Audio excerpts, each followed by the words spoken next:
The Cerebral Entertainment Podcast.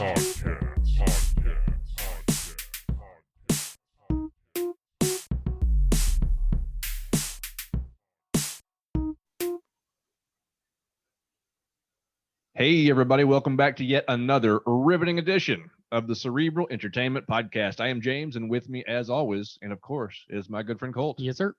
And with us on the line today, once again, for our series part 2, Mr. Austin Stout. How you doing today, Austin? I am good. I appreciate you guys having me again. Yes. Yeah, we appreciate you jumping on to share your knowledge with us during this series. And so, yeah, today I hope you're staying warm. We're freezing balls down here in Missouri. Yeah, what's the temp like? It's like, I think 5 today. 5 degrees. Oh, yeah. 5's good. Yeah, 5's good. I mean, Ohio's definitely no warmer than Missouri generally.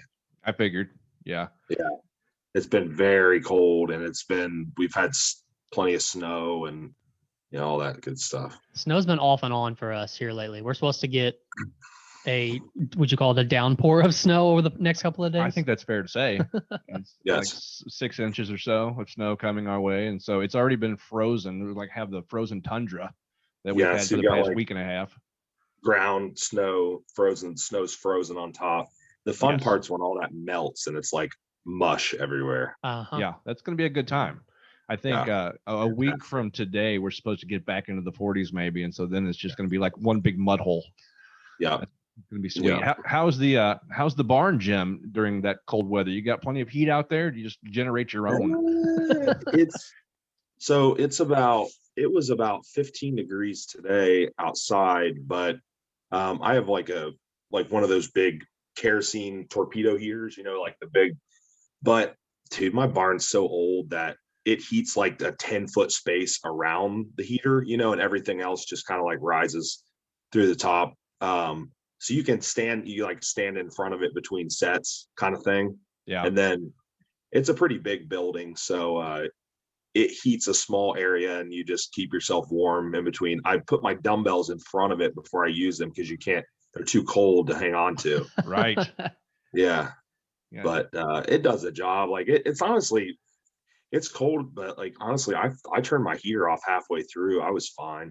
Yeah. Yeah, I can imagine once you start generating enough of your own body heat, that torpedo heater is superfluous at that point. Yeah, you just hat, pants, tuck your shirt in, keep everything like enclosed, and you're there. You go. It still reminds me of like Rocky IV when he's training in Russia, right, to fight big Russian Ivan Drago, and he's out there. It's very much like that for sure. Right on, man. Well, the topic today is metabolic adaption, right? And so I'm curious to get into that. Yeah, I know you was going to have trouble saying it. You still said it wrong. You know that, right? You said adaption. Yeah, but that's what we're saying. That's how we're gonna do metabolic adaption. Okay. Yep. So I'm okay with that. I came to peace with that. But yeah, it sounds like a very interesting topic. And of course, we're gonna count on losing our video. There we go. I got you back. Sorry about that. We're gonna let you guide us through this topics, and of course, we're gonna have questions as we always do because that's what we do. And so where do we start? What are the very basics of metabolic adaption? Okay. So what is metabolic adaptation? I guess it'd be a good starting point. Perfect. For sure. So kind of a back story, I guess, or a little back history. I think this topic really came about, I don't know, it's been a little while. I'd probably say 6 to 8 years or so, like people started really figuring out, they were using the word metabolic damage, or the term metabolic damage, right? Because they were describing people that had essentially what they thought was damaging their metabolism from dieting too much, or stressing their body out too much, right? Or competing too often if they were bodybuilders or whatever. And then we've come to better understand it a lot more, in that your body adapts all kinds of different ways, metabolism, hormones, like we talked about in the female hormone episode. Like all of those things are essentially they're a hormonal adaptation, but they're all from the same source, which would be like your body being too stressed out or deprived of something, right? So metabolic adaptation would allude to more of like hormones or processes that are related to like your metabolism, you know, maintaining body composition or losing body fat or whatever. So there's a whole lot of things that actually happen. So the main things that people are going to be concerned about is like, well, why or how does it affect my ability to lose body fat, right? Or maintain, or not even lose body fat, or even just like maintain a good body composition in general, right? Because we know that over time with age, you know, hormones can drop and metabolism can slow down and all these things. And, you know, in women, we have menopause, and men where our testosterone levels will go down over time, right? So we have a whole population that they have all this normal stuff that goes on, and then they're doing all kinds of other things that are artificially slowing them down, right? They are constantly trying to maintain a body fat that their body probably doesn't want to maintain, right? Mm-hmm. And that's going to vary person to person. And I think that's a good thing to establish off the bat, is that the amount of adaptation and what you have to do to cause adaptation will vary person to person. But women generally will adapt quicker than men because biologically women are not made to walk around with six-pack abs. That's just not what a woman's body is supposed to do. Okay. So sorry, ladies, like all the people you love on Instagram, it's probably BS. They probably, I posted this at one point too, and I think it ruffled some feathers, but I posted something instead of show me one female that walks around super lean all the time and has no hormonal issues, no eating disorders, or no metabolic issues whatsoever. And I said, I'll wait, because you probably won't find one. Right. Okay. And it's not like a matter of if, but it's a matter of when does that finally catch up with them? You know what I mean? And there are always exceptions. Like genetics can reign supreme on everything. Like there are exceptions. There are going to be the 1% of people, that male and female, that are just lean all the time, and maybe they can't put on weight. You know what I mean? Like they have a harder time eating enough to gain weight. But in general, women will adapt quicker than men because hormonally and metabolically, their bodies trying to preserve certain functions so they can reproduce, right? Their menstrual cycle is going to be the biggest one. And men will definitely adapt, and some men pretty quick, some not so much. Men just seem to be a little bit more resilient. We adapt in a similar way, but they're a little bit easier to fix, if that makes sense. Afterwards, like it takes a little bit less time for that to come back to normal versus a female. And men can take just maybe a little more abuse, if that's maybe the correct word for it, just like, you know, pushing their body harder and eating low calories and things like that. Some women adapt, and I mean some men do too, but some women adapt like super quick. You start taking food away from their body, and they're just like, body's just like boop down, you know, metabolism's just like, nope, we're not doing that. We don't want to do that, right? So why does that happen? I know that's everyone wants to know, why does it happen? So we are designed that way, right? We're designed to adapt because we were never designed to compete in bodybuilding and stand on stage in a, you know, thong or whatever, you know, right? I'm calling it a thong. I'm a bodybuilder, but we'll call it whatever. Okay. So it's just not, I mean, biologically, or you want to talk about like, or use the word, you know, evolutionary, like we have evolved in a certain way to be able to adapt to starvation and, you know, like all these things that were potentially like a problem at some point, right? I mean, there's still people that do battle with that, not having food and things like that, but generally that's way less, that occurs far, far less than it did, you know, even 100 years ago, or 200, 300, you know, we look back in history, we have less and less of that over time. So we also have more and more convenience right? We have more and more access to food and easy food. And we also have more access to food that's way more calorically dense than the way it was designed originally, right? But we also have access to food that's way more palatable than it was designed originally, right? Right. Because they're do all these things to enhance the way something tastes. Like a McDonald's burger tastes good, but you know that it's not because they're using high quality, like the highest quality grass-fed beef that makes their burger taste good. It's like that's not it, probably, you know. Yeah. So anyhow, our bodies are designed that way. We are designed hormonally and metabolically to adapt. Essentially, the adaptation would be conservation. Everything slows down, and that's kind of the point, right? It just depends, like I said, it depends on the person and their history and their status and all these things, and in terms of how fast they slow down. So if like a short-term adaptation is very easy to fix. It would be like if you fasted for, let's say, like you didn't eat for 2 days, you fasted for 48 hours and you stop fasting after that, you'd have no ramifications from that probably, right? It's an adaptation would be a more severe one would be like you do a contest prep, you know, getting ready for a contest, and you do 16 to 20 weeks and you are, you know, you're essentially in a light mode of starvation the whole time. Well, that's a pretty long period of time, right? Okay. And then you do that for 1 year, and then you take off not even a year in between, you know, 6-8 months, and like you do it again. And this is where it starts accumulating. One of the best things you could possibly do to prevent any kind of adaptation would be just don't deprive your body of food too often. Okay. And then also don't over exercise your body too often, meaning because it's caloric deprivation, but it's also like just too much stress. Like, you know, people do way too much cardiovascular activity. And I mean, I get clients that have metabolism, we'll call it like weight loss resistance, right? That's like, no matter what I do, I can't lose weight, right?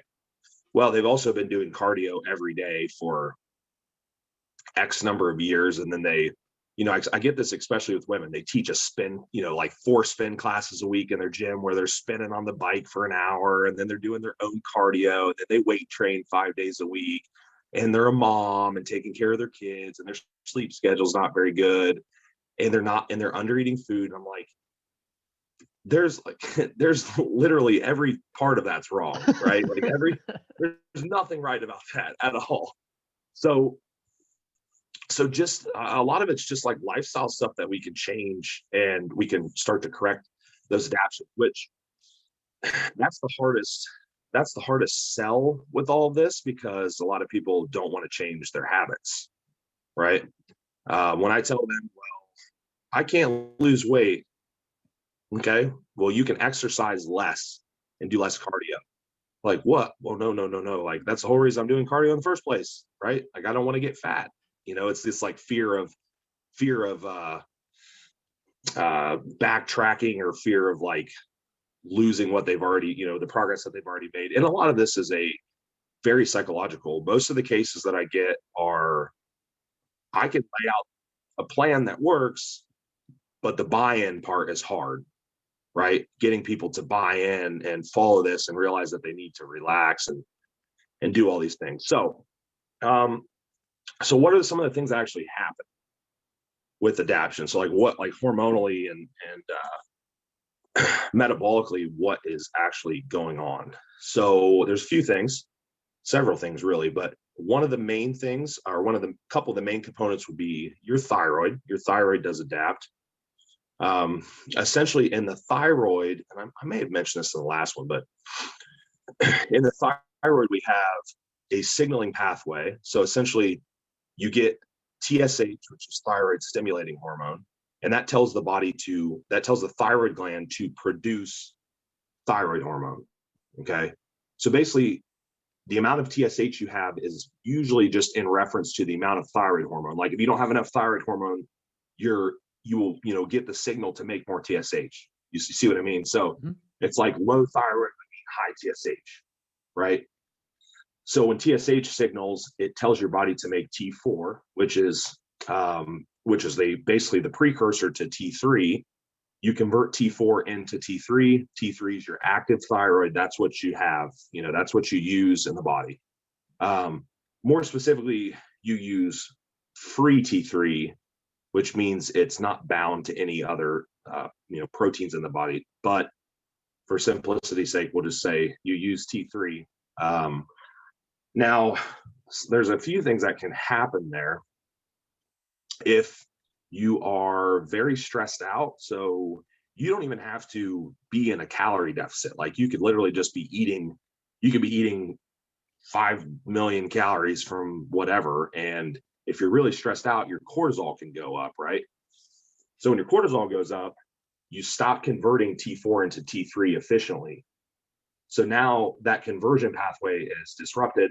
You actually shift to the other pathway, which would be reverse T3. Reverse T3 is like a mirror image, but it does nothing. It's useless. It's inactive.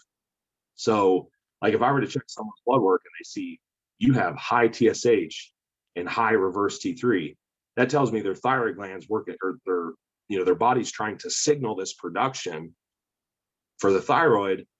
But the reason that they're not getting any T3 is because it's all dumping over into the reverse side.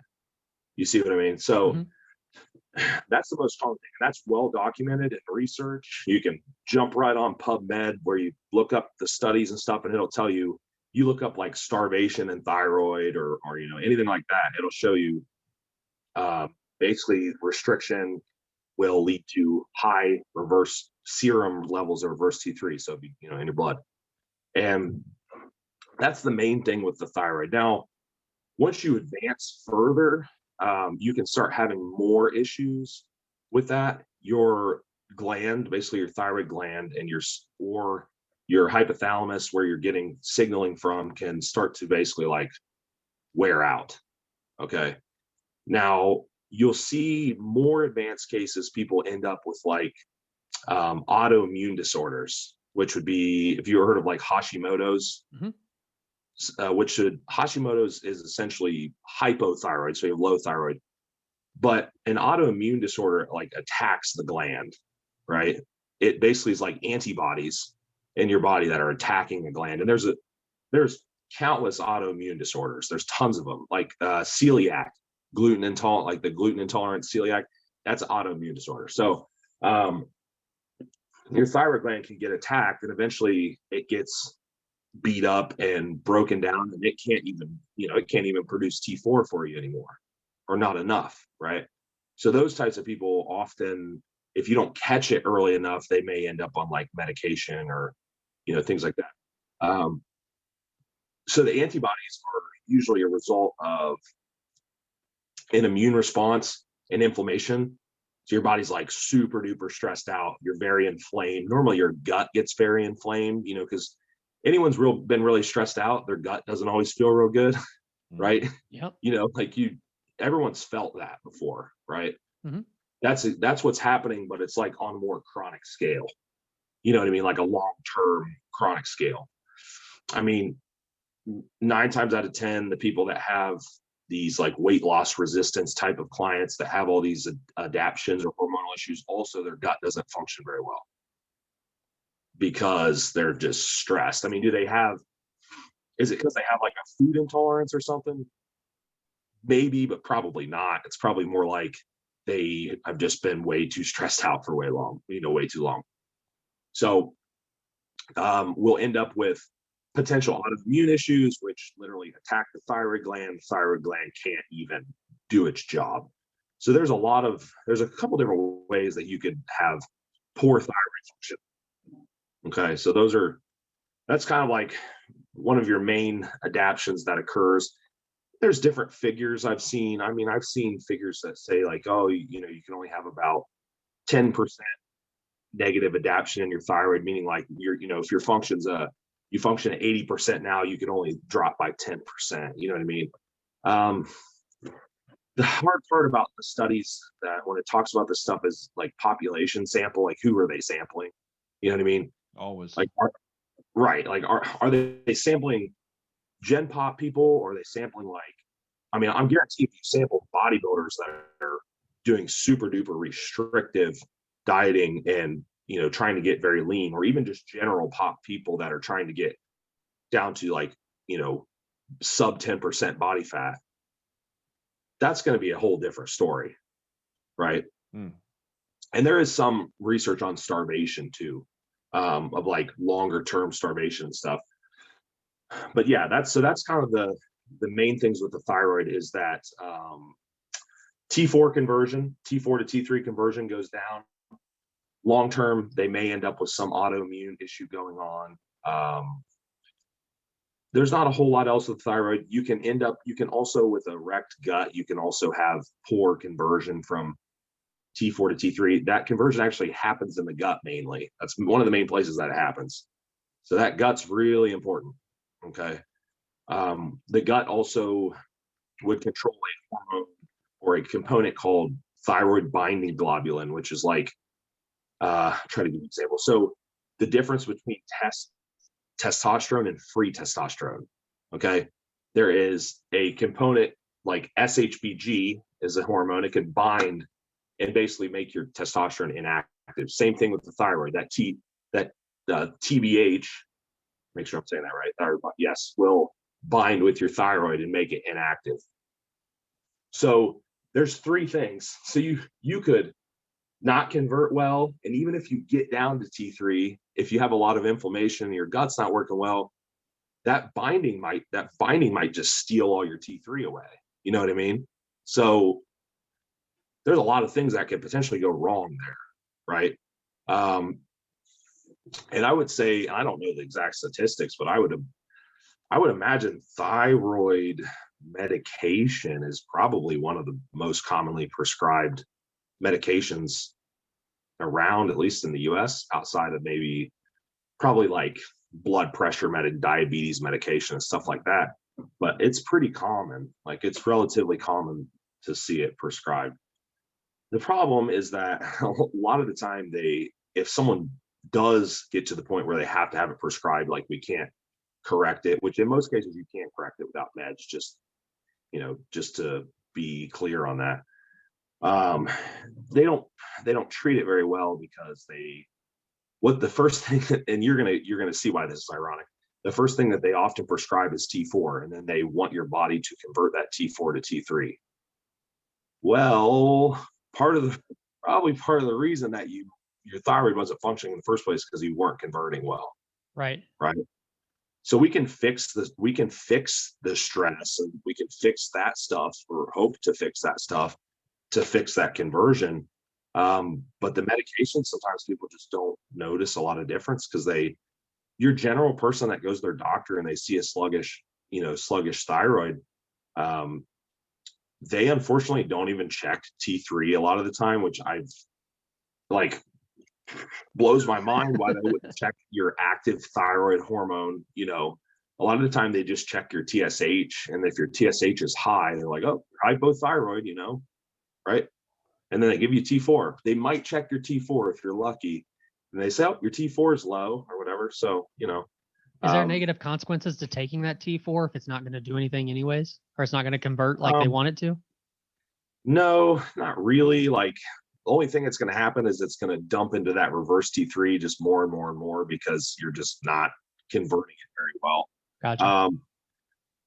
And there's other reasons that, like, cortisol is one of the main things, one of the main components that causes that shift over to reverse T3. But there's other things that can cause it, like nutrient deficiencies and inflammation and things like that, which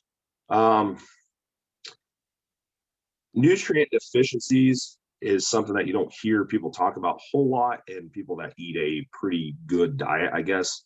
But I will be the first to tell you that if you are, trying to get lean and you're eating like 4 foods every day, you probably have some nutrient deficiencies.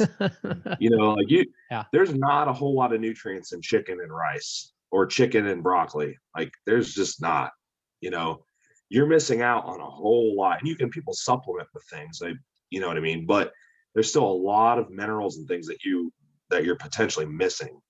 So it's quite possible that you do have some nutrient deficiencies there as well. Well, as a population as a whole, you mentioned that thyroid medications were probably one of the most commonly prescribed, along with things like blood pressure and probably cholesterol meds too.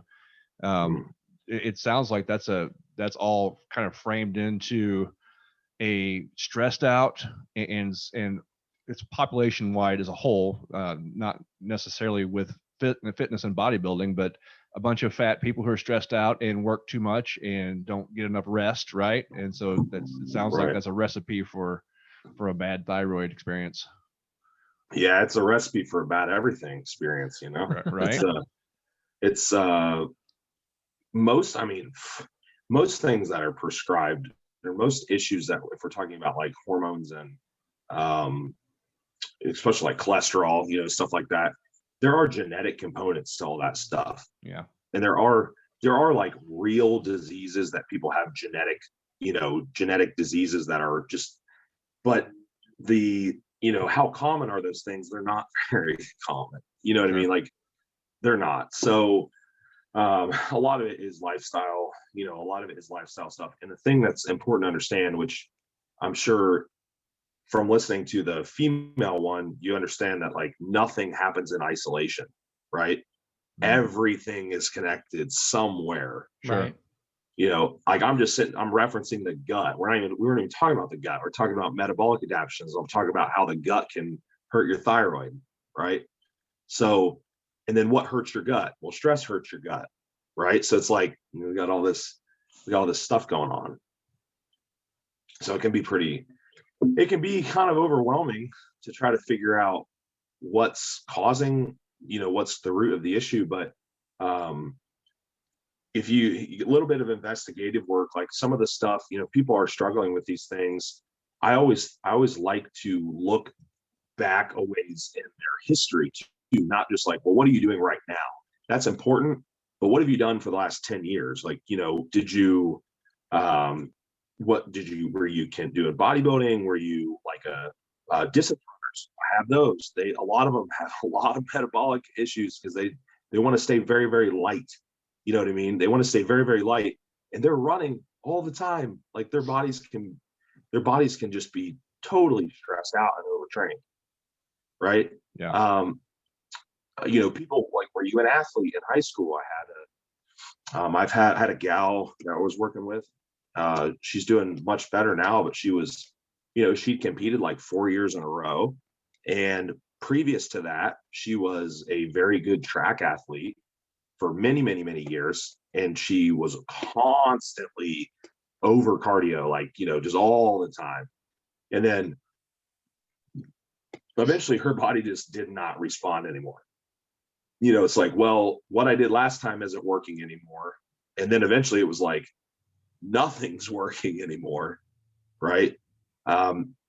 Because a caloric, like if you eat less calories, you're going to lose weight eventually, right? Like if you can just eat less until you're eating just zero. But the problem is those adaptions get worse, and then also you're just not going to look very good. Obviously, like you can always just eat less calories, but the body composition is not going to be very good, right?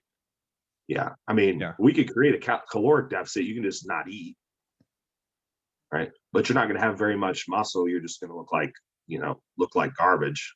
Right. Well, you mentioned fasting earlier. Is there anything that you do you include fasting anywhere, or do you fast at all?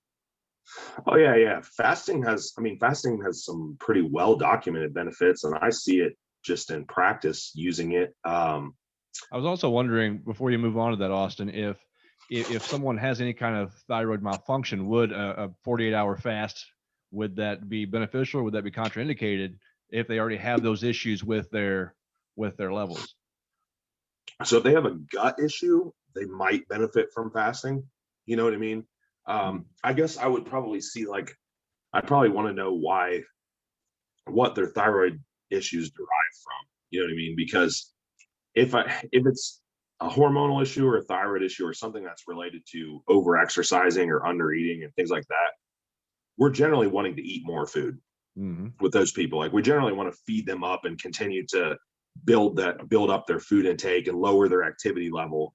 But if we're talking about gut issues and things like that, there could potentially be benefit doing fasting. I mean, one of the best ways to lower inflammation in your gut is not put food in it. You know, so Right.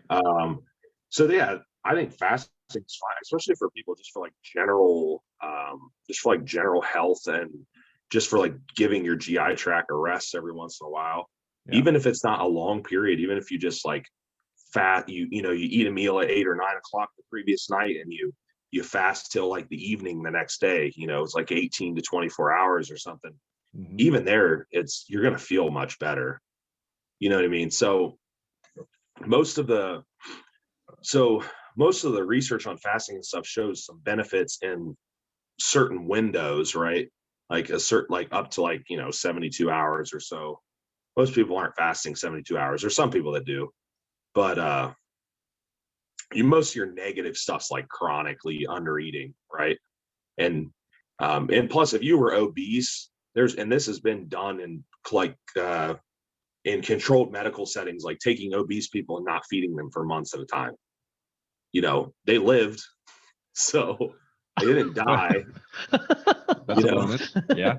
Yeah, they all lived, and they all lost as you can imagine, they all lost a ton of body fat, right?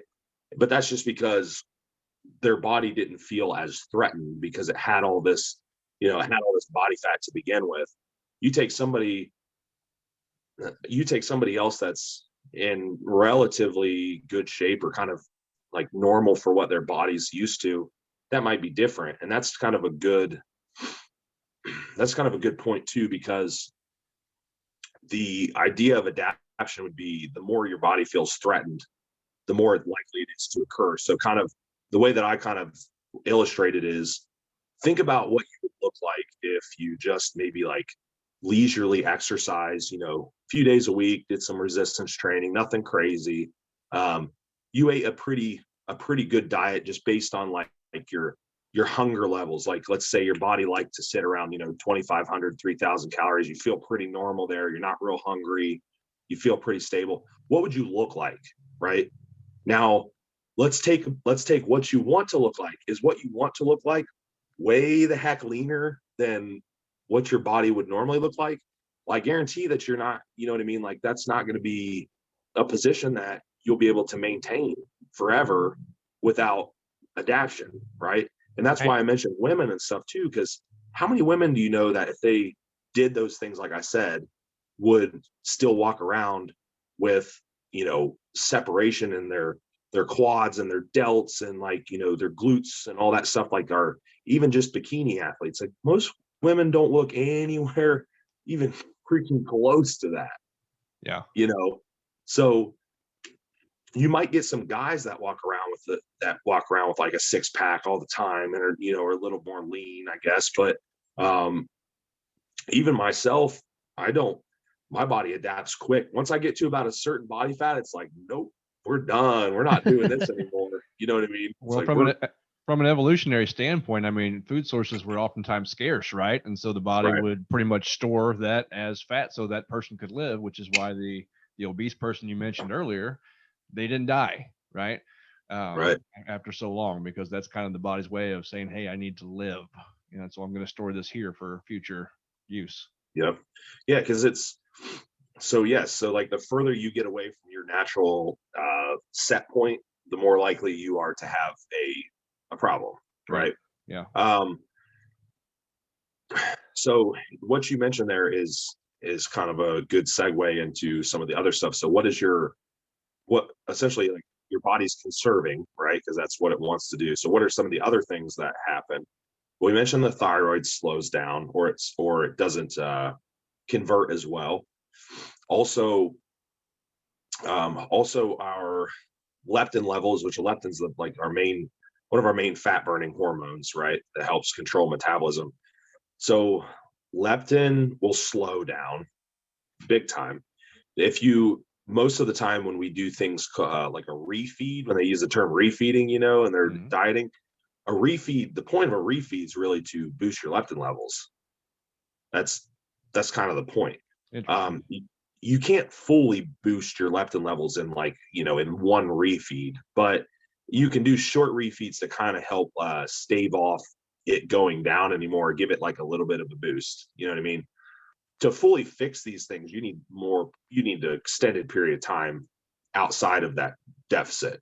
Right. So Right, just to clarify on that point real quick, you're saying that the refeed is actually so that you can produce the fat burning chemicals necessary in your body, right? Yeah. And so for people who don't know, that's very important because it would seem counterintuitive, just like the cardio. Too much cardio, you're actually doing, you're veering from your goal, right? And so that's very important for people who don't know to hear that and to understand those points in simple terms. You've got to do things the right way, and sometimes the right way it's not all about balls to the wall, just Doing more. Yeah. right. Yeah. So funny enough, the refeed, you could do a whole like kind of topic. That's kind of a topic in itself. But a refeed normally consists of more carbohydrates. That's generally what people eat, more carbohydrates. That because carbohydrates seem to elicit the most effect on our leptin levels. What also happens is it also helps us convert more T4 into T3. A refeed does. Nice. The next thing that happens is cortisol, insulin levels go up because you eat more carbs. Insulin is pretty much inverse with cortisol. Insulin goes up, cortisol goes down. Okay. So like there's a lot of good stuff that happens by refeeding, or as the science community would call it, overfeeding. They call it, controlled. It's basically like controlled overfeeding. You know what I mean? You overfeed a certain amount of food. Obviously, you could refeed too much. If you just ate like a free-for-all for a couple days or something, you're gonna out-eat any benefit that you're gonna gain, right? Mm-hmm. But a controlled refeed for sure does help. So that's why, and you don't even have to. It doesn't even have to be refeed. It can just literally be like if you're, trying to attain a certain body fat, as you push harder, you having like small little break periods in there. A day that you, like not doing cardio for a couple days, you'd be surprised the benefit that it can give you, and the more that you kind of like regulate that stuff right off the start, the easier it is to keep that in your routine as you go, along. Like just taking days off and things, because eventually you get to a point where if you want to get really lean, you got to push really, really hard, and you're not going to be able to, you have to get pretty adapted, right? You're just going to have to kind of push. But for most people that are just trying to lose weight, things like that, they go about it in such a backwards way. Like their restrictions so much, and without any type of counter, or without any type of like, what would you call it? Like, protective type of, actions in there, refeeding and taking rest days and doing all this stuff. And of course, you take someone that's overweight and eating a lot, and you take food away from them, they're going to lose weight super easily at first. Yeah. Right. That's my favorite client. Someone that's overweight and eating a bunch, that's easy. Yeah. Right. That's the client that's hard is the one that's overweight and not eating very much. They're just like, oh no, this one's going to be a little more difficult. Right. But that's kind of what refeeding does. So definitely don't fear refeeding. You just have to understand that refeeding is controlled. It's not like, people kind of like bastardize that term. They're going out and having a bunch of junk and eating some cake and doing all that stuff. Like that's not really like a refeed. That's probably not giving you any benefit, Mm-hmm. Right. know. But you were also saying like when insulin goes up, the cortisol goes down. We don't want people to think that, okay, I'm stressed out, I need to eat a bunch of carbs, that's going to help me out. That's not how this works. Right. Right. No. Yeah, because you don't want to do that. But one of the things that I do when I feed people up and kind of like rebuilding processes, I do make sure that I'm adding some carbs in normally if their cortisol is high. You know what I mean? Because we can help de-stress their body and bring that cortisol response down a little bit. There is a such thing as low cortisol too, which is different. But in general, it's the insulin does have a little bit of benefit in there, and plus the carbohydrates help with things like serotonin and things like that. They just make you feel a little bit better. Mm-hmm. So where was I going off into a tangent here? So we talked talking about refeeding. We're talking about some of the other things, the leptin levels. So leptin levels do decrease very quickly. Okay. And like I said, the further away you get from your set point, the more they're gonna decrease. So refeeding will help us with that. Just periods of not being in a caloric deficit will help us with that. Leptin's very much like time. We just need time out of a deficit and away from stress to bring our leptin back up. You would never get really lean, like way beyond your normal potential without your leptin levels going down. It's not, wouldn't happen.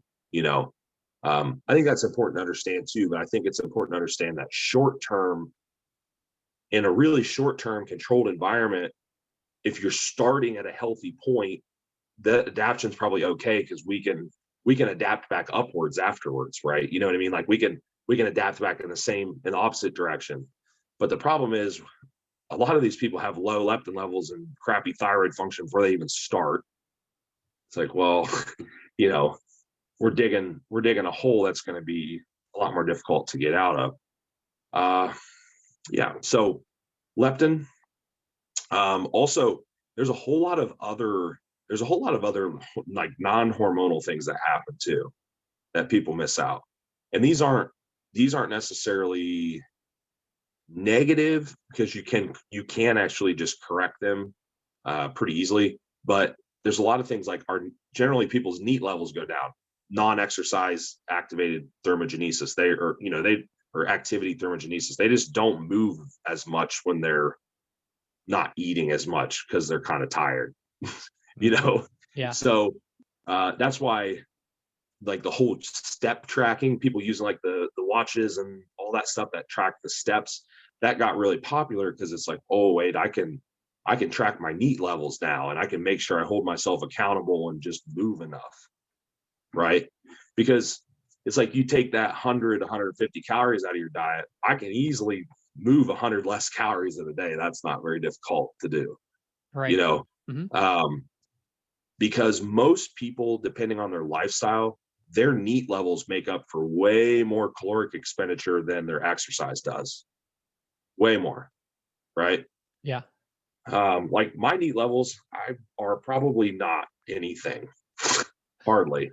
Like, as I sit a lot, I move around some in the house. I try to walk around and stuff because I just want to get up. But my NEAT levels is way lower than somebody that's like a construction worker or even someone working at a grocery store that's like walking up and down the aisles and stuff. It's just a lot less. So NEAT levels go down.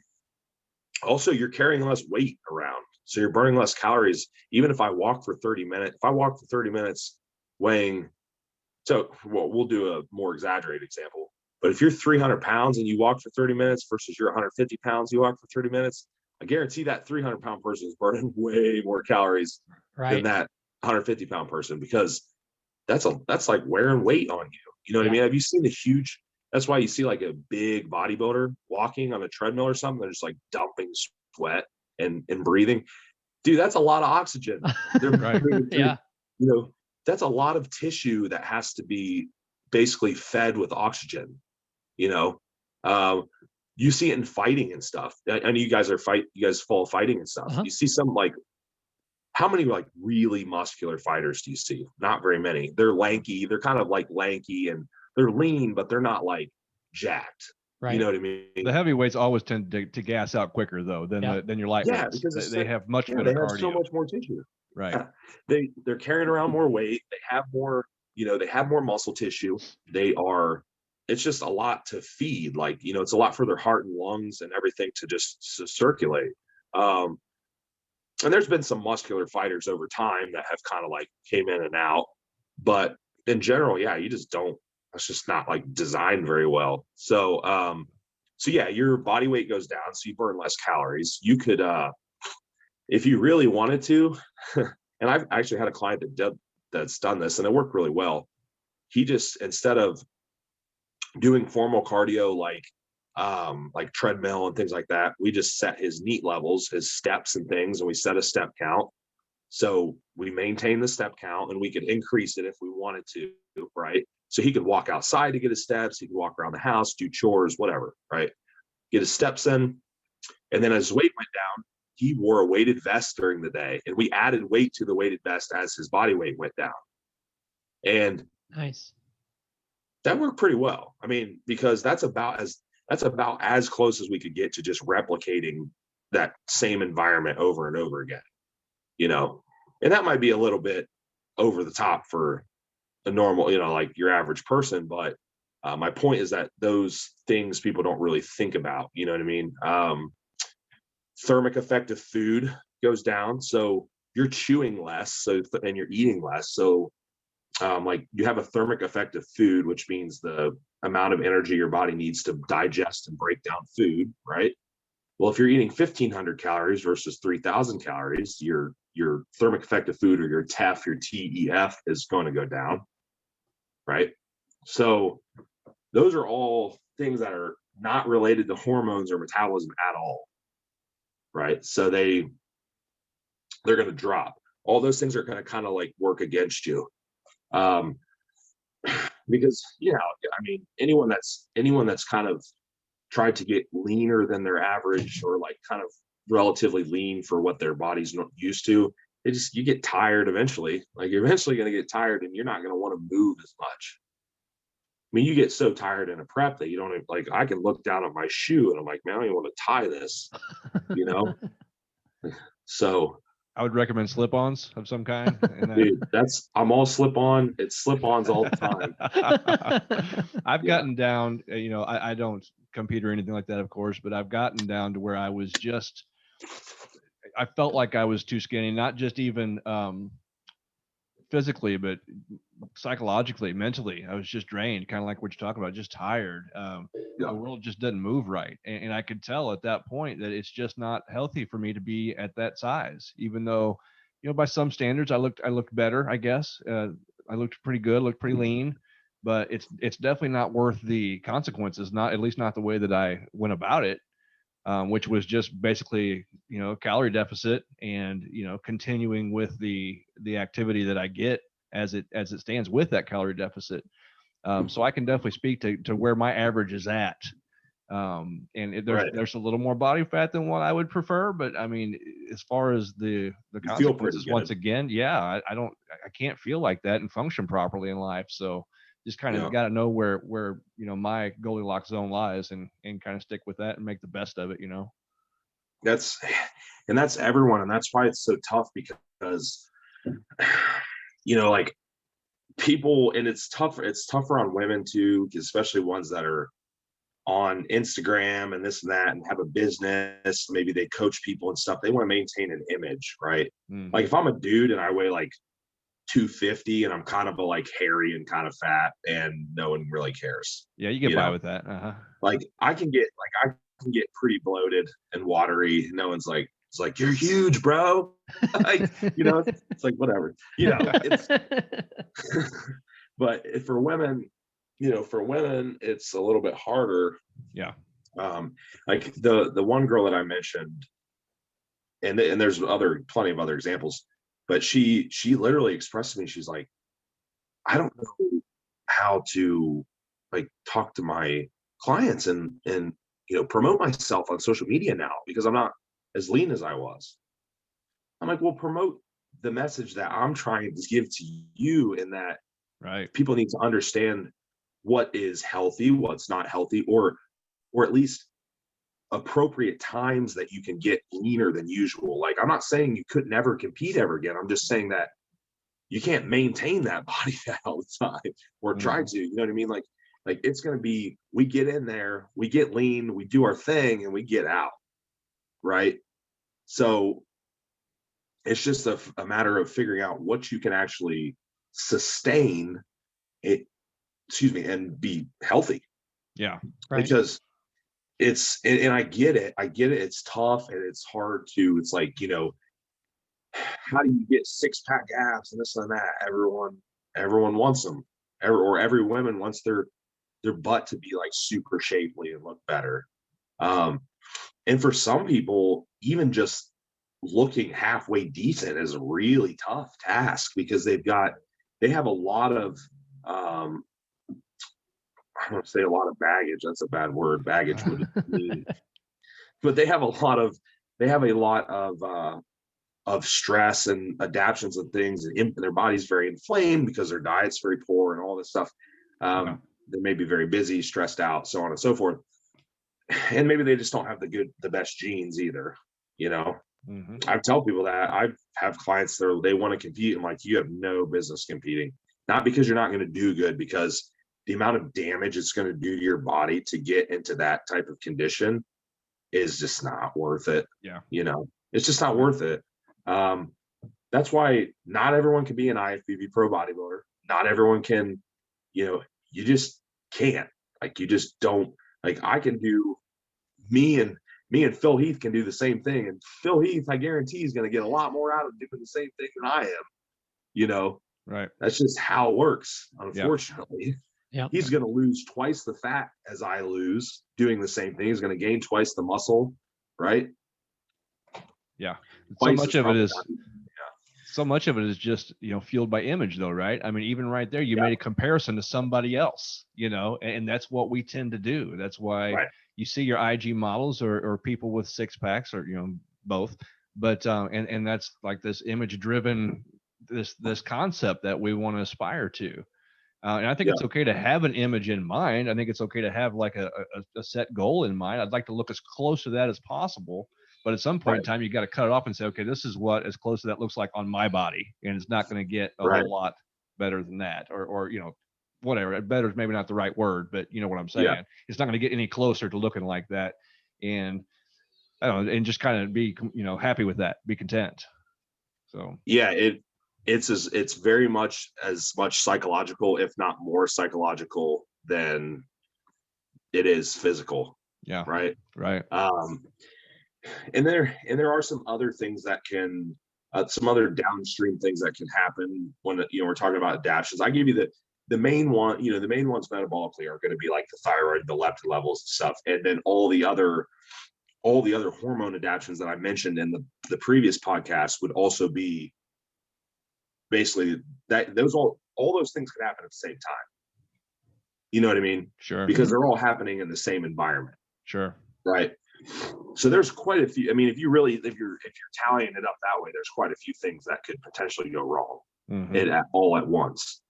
And it depends on how progressed you are in the whole deprivation phase before, you know, you could have, I mean, you could be a female that has estrogen dominance because your liver's not detoxing because your gut's screwed up. You can have low progesterone because we talked about progesterone steal last time. You can have high cortisol. Your thyroid's not converting very well. You're stressed out. You're tired. You're gaining weight. You're not even losing weight. You know, you're gaining weight. Right. You know, your leptin's obviously in the tank. Your ghrelin levels, which is your primary hunger hormone, they're throwing you all kinds of wacky signals because they're like, hey, your body's stressed out. You need to eat. Like, well, I'm already fat. Like, why am I eating? You know what I mean? So like counterintuitive again. Yeah. So your body's throwing you all these ghrelin signals and all these hunger, because there's ghrelins are your main hunger hormone. There's a couple others, but it's like, what the heck is going on? Like, why is my body wanting me to eat? Right. You know what I mean? Mm-hmm. It's a really crazy phenomenon that not many people will experience, but if anyone's been in this situation where their body's been really, really downregulated like that, essentially what will happen, especially post contest, because your contest date's gone now, you know what I mean? So you've got like less willpower going on. You have this thing where you eat and you're still hungry, or you just ate and you could literally binge. You could binge until your stomach feels like it's going to explode and you're still hungry. Like, you could binge to where you damn near need to go to the hospital and you're still hungry.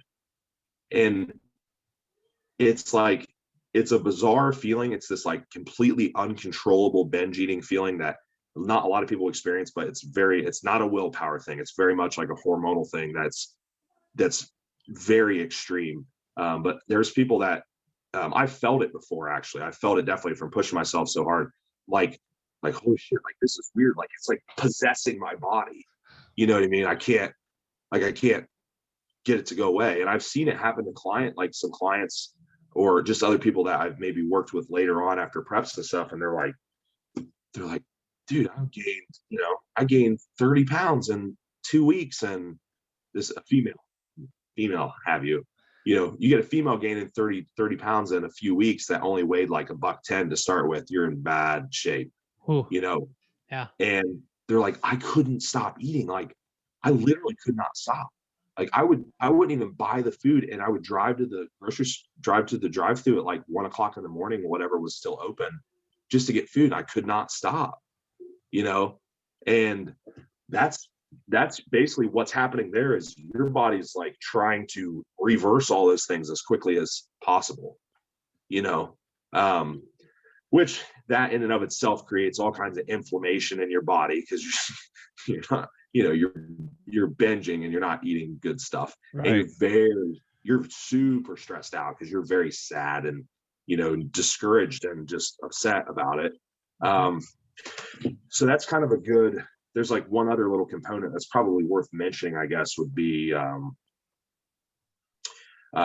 like your neurotransmitter function. So like your dopamine and your serotonin and all that. I did a little video on my YouTube a couple weeks ago, I think. And I just called it Your Brain on a Diet. Like what happens to the chemicals in your brain when you in starvation mode versus like feeding mode. Yeah. And in short term, it's not anything extreme. Like there's not a ton of change for most people, but longer term deprivation, you will get initially you would start to get kind of an increase in like your excitatory chemicals. So like your dopamine, right? Excuse me, or glutamate is another excitatory one. You would also get an increase in your hepatic glucose production. Would be like your liver stores glucose, so you're not eating very much, so your liver is going to pump out glucose to maintain your blood sugar, right? Because we can fast. If we didn't have those mechanisms, we would die if we fasted because our blood sugar would go down to zero. Sure. Right. So your tissues in your body are basically like releasing glucose back into your blood, say, hey, you're good, you're fine, we've got you, right? And so these chemicals are going up because your adrenaline's going up and your cortisol and everything are going up because it's trying to basically keep you maintained, right? Because you're not being fed.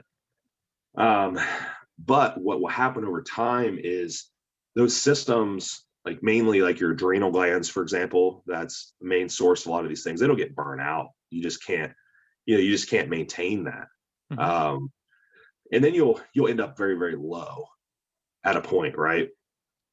So you end up very, very low. You can be you're already tired because you're not eating much. You're already tired because your thyroid's sluggish. You're already tired because, all those other number of things that we talked about. And now you're really tired because you're just flat.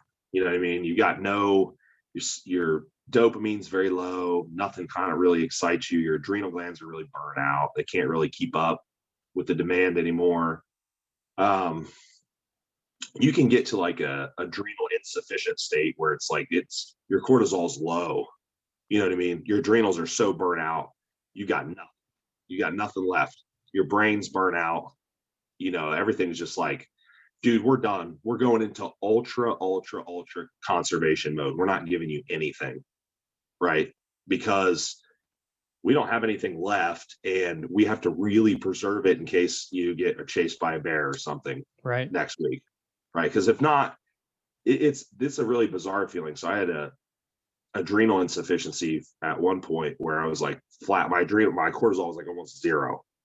And dude, I felt like I could walk out in front of a semi and just not even wince. And I was just like, no, it wouldn't give you a rise at all. Just like, good to go. Fine. Not worried about it. Uh-huh. I'm a sensible person. So I wasn't like testing my theory or anything, but I'm saying, like an action movie that would probably that would probably give you, like, I could watch John Wick kill like 70,000 people, and I'm like, nah, you know, and it is. So as you can see, I guess, kind of summarizing everything, you have a cascade of things that happen. For one, they start by protecting you, right? Which are fine if like a short-term starvation, like you missed your breakfast. Okay, cool, no big deal. Your body pumps out a little glucose, gives you a little extra cortisol, adrenaline bump, keeps you going. Most people abuse caffeine anyhow. So I was almost going to say that. It's like, what about replacing that with caffeine if I do in fact miss my breakfast, especially if it's chronic, which I've been good for a while now, but there for a long stretch of time, that was my MO, and kind of damage I did. Well, it's it's just adding to that overall stress load on your body. Like, you know, I think caffeine is well documented to have a lot of benefits if used appropriately. I mean, kind of my rule of thumb with caffeine too is you should be able to feel the caffeine that you use. If you can't, absolutely, you can't feel anything, then you do desensitize caffeine very easily. Sure. Yeah. It's like any other substance that you might use and gain a tolerance to. I mean, if you're not feeling it, then you're in a sense kind of chasing the dragon like you would with any other kind of drug.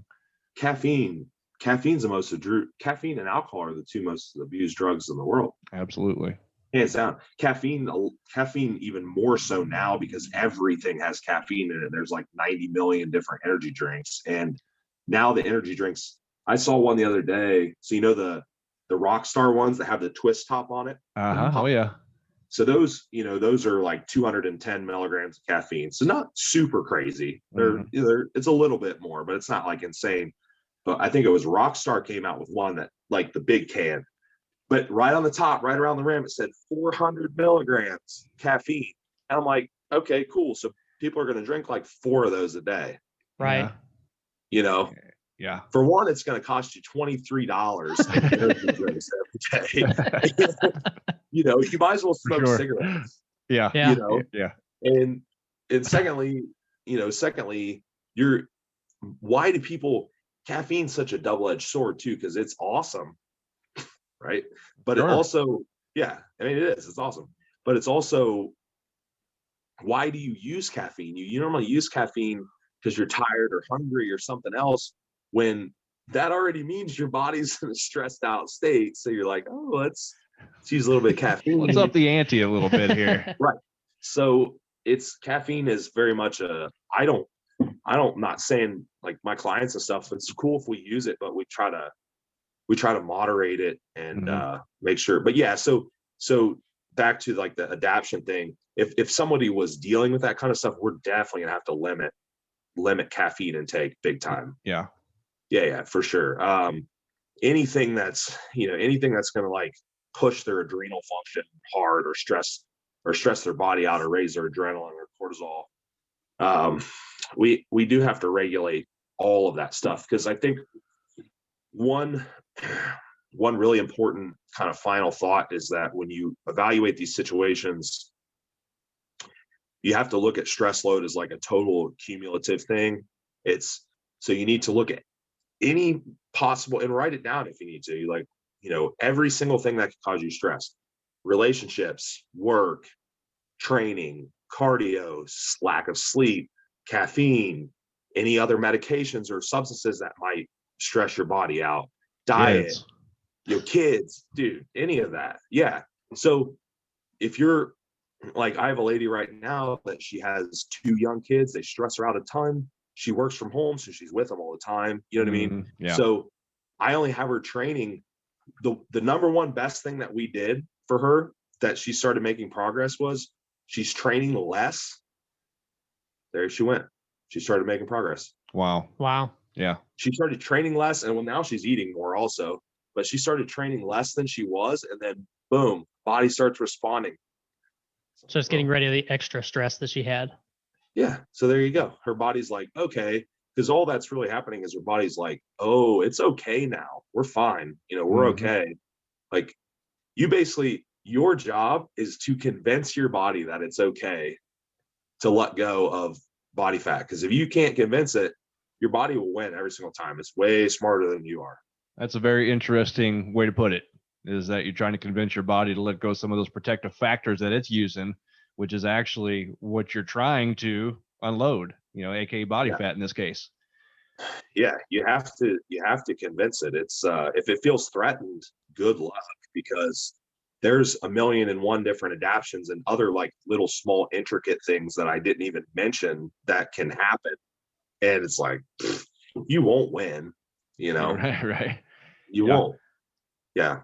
Another important concept that you kind of alluded to earlier was the neurotransmitters, and then you were talking about dieting.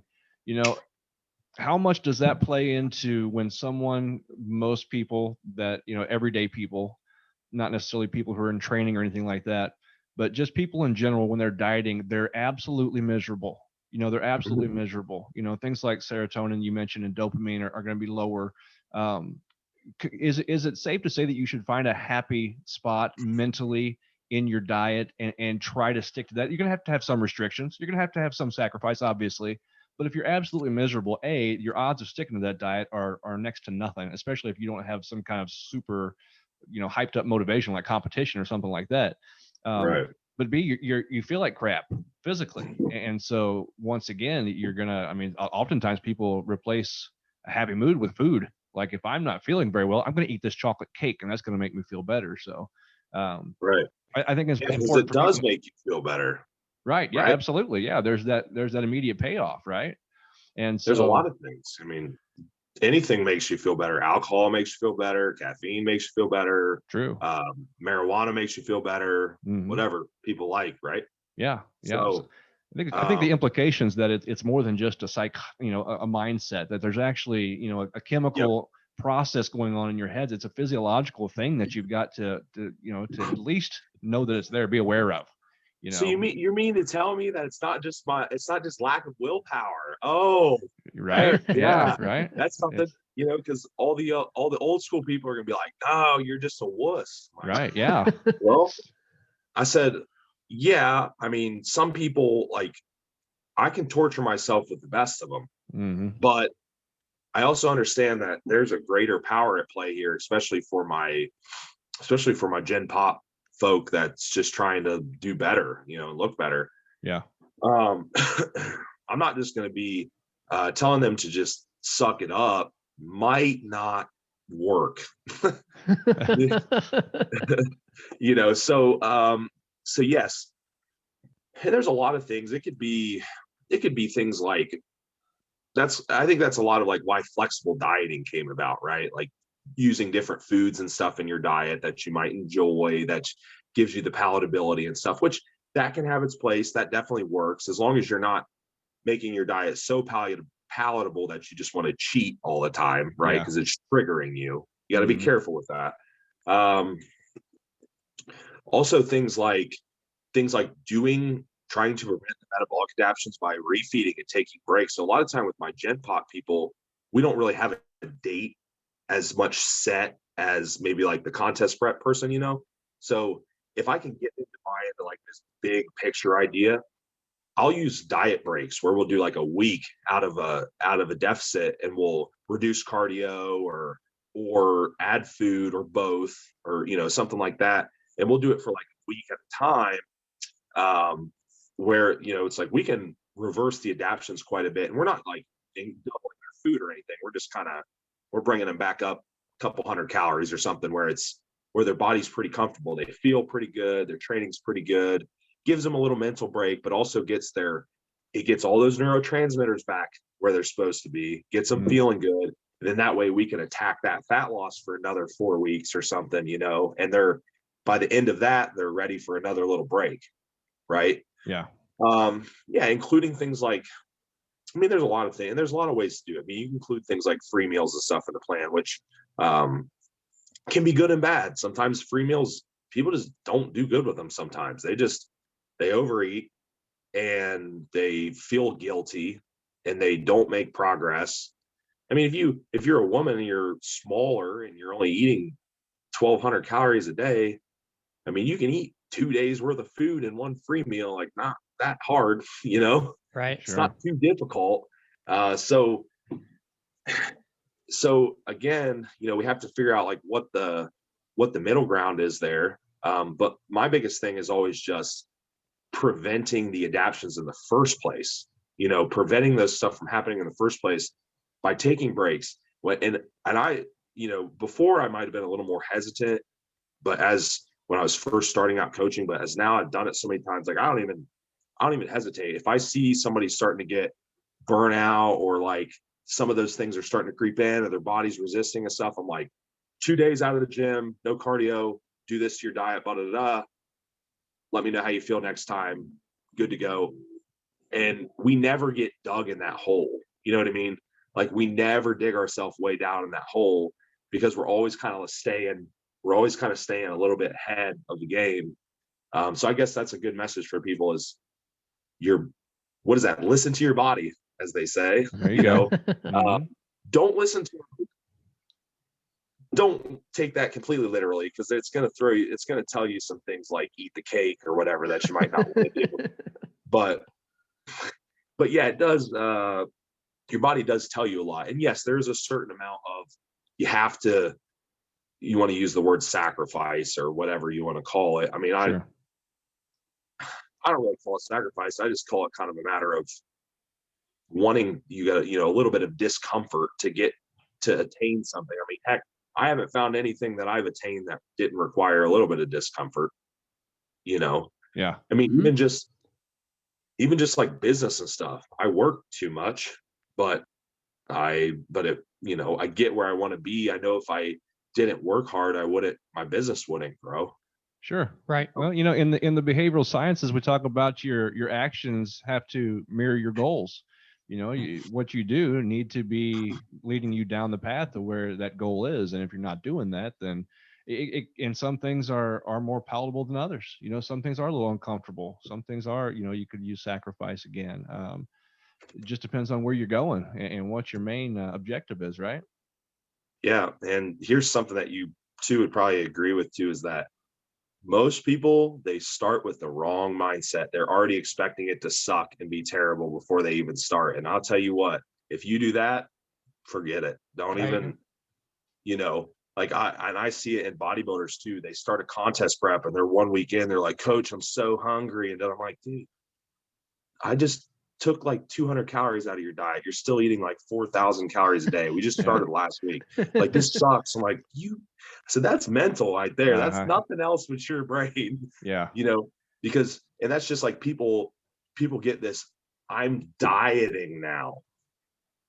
So my whole entire mindset in life needs to be flipped upside down. So that's where the whole idea of like lifestyle change is really going to be the biggest, most important thing, is that, guess what? If you lose some weight and you don't want to regain that weight, then you have to do something permanently to change that. So you have to adopt. And when it's a priority, no one ever complains if it's a priority, because you're like, I don't want to miss a workout, because it's a priority now. It's just like anything else. If you have a kid, there's priorities there, right? You're not even going to entertain other things because you got to get that done first. Yeah. Right. Because it's your priority. Yeah. So it needs to be your priority, and it just needs to be viewed as a necessity and a part of your everyday process and a health, like a long-term health commitment, not just like, hey, can I lose 15 pounds for Sally's wedding? And then what the hell else happens beyond that? Who cares? Yeah. Also the mindset that if you make it the priority for long enough, now it's a habit and it's not necessarily a priority anymore. It's just what you do. It's just part of it. Yeah. Just a lifestyle change. Yeah. Habits take, whatever amount of time to form. It's not a couple weeks. Right. Yeah. So Austin, this has been very informative, man. Very good stuff. A lot of information to unpack here. But I think we give a good, nice, well-rounded discussion as far as metabolic adaptation goes, and a lot more for people who are interested to, kind of take some of these terms and some of these concepts and do some more of their digging as well, because there's no way to possibly cover everything just in one session like this. But very good stuff, man. And appreciate you coming on again, sir. And we're going to look forward to part 3 of this series coming up soon. Awesome. On, the psychological consequences, right, of fitness. Oh, And there we go. So I guess that was our preview into the last one. Yeah. So looking forward to that one, of course, and looking forward to speak with you again, man. Appreciate you as always. Thank you. Thank you. We're out.